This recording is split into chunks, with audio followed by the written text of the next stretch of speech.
The family of a 23-year-old teacher who died in a shooting on I-95 needs your help. Good evening, and thank you for joining us. I'm Nasha Sherman. And I'm Eliott Rodriguez. Jim Barry is off tonight. Now, the shooter in the story shot her on I-95 and has not been caught, and apparently there are more victims of road rage from the same person. CBS 4's Yvonne Taylor joins us live in Fort Lauderdale with more on the family's plea. Yvonne, any more clues on this driver? Eliott and Naja, what is changing is the message that the family is sending. They're no longer addressing the shooter. They're actually making a plea to a friend, to a neighbor, to a relative of this subject who's still at large.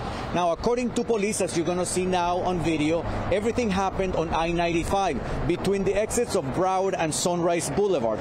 On the Sunday after Thanksgiving, 23-year-old Ana Esteves, who was a preschool teacher, was pronounced dead at a Broward hospital on Wednesday.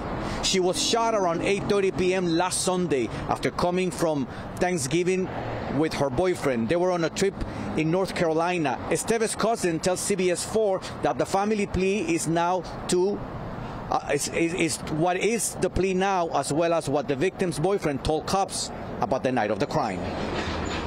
They were in lane 3. She was the one driving. Her boyfriend was next to her in the passenger seat.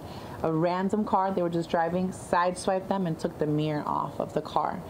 They pulled up closer to the car. The cousin tells us they supposedly asked him to pull over, but the subject pulled out a gun and shot them.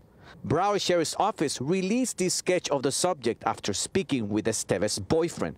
They also released a picture of a BMW i8. According to investigators, the shooter was driving this vehicle. But he's out there.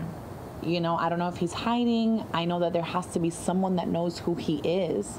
And if they don't speak up, this could be anybody else. And I don't think it's going to stop here.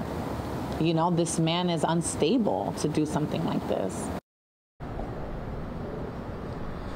And police are saying that another girl was shot on I-95 that very same Sunday. She was on board of another car, but she did not die. However, cops believe that it was caused by the same individual. So, if you know this subject or if you know something, please call Crime Stoppers of Broward. And remember, you could be eligible for a reward, which is up to $5,000.